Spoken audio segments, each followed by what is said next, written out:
بسم الله الرحمن الرحيم waxaan rabaa inaan meeshan ka soo jeediyo arrin yar oo ku saabsan maqaal aan akhriyay oo soo baxay jariidada cinwaankeeda tahay akademiyada qaranka ee culuumta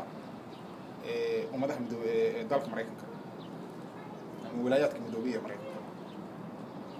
oo dalkayga marka maqaalkaas wuxuu ka hadlayaa haddii isha lagu qabto hal walax laguna hayo amin dheer dadka qaarkood saas waxay sameynayeen amin gaarayso oo kaleeto 40,000 sano qaarna 19,000 sano qaarba si waxyaalaha ka dhalana waxaa ka mid ah in qaybta maskaxda khusaysa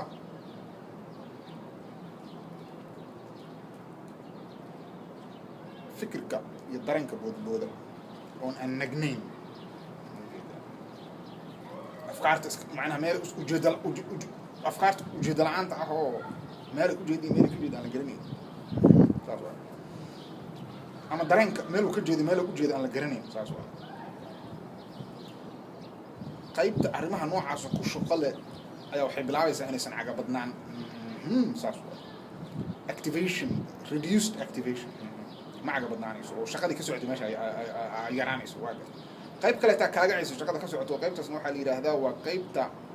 jawaab celinta ayay maaragtay lugaha ka dabraysaa jawaab celinta la dabray waa wixii markaas qofku ujeedadu uu ku daba taagan yahay aan xiriir la lahayn waa dabraysaa waxay kale too kaagacanaysaa isla qaybta khusaysa qofku inuu foojignaado mujeeda oo markaas wixii uu doortay uu ku daba taagnaado wixii kalena uu iska dhaafo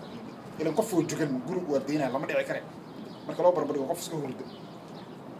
marka arrinta noocaas oo kaleeto waxay xal u tahay haddii aad doonaysid inaad ujeedo gaartid aad bilowdid aragtid inaad ujeedada mar walba ood maaragtay bursatid inaad hawlo kale iska gelaysid waa inaad isha ku qabataa hal meel amin dheerna aad ku haysaa arrintan waa soo sheegnay waa qayb ka tahay arrimo fara badan oo ku caawin kara oo ay ka mid yihiin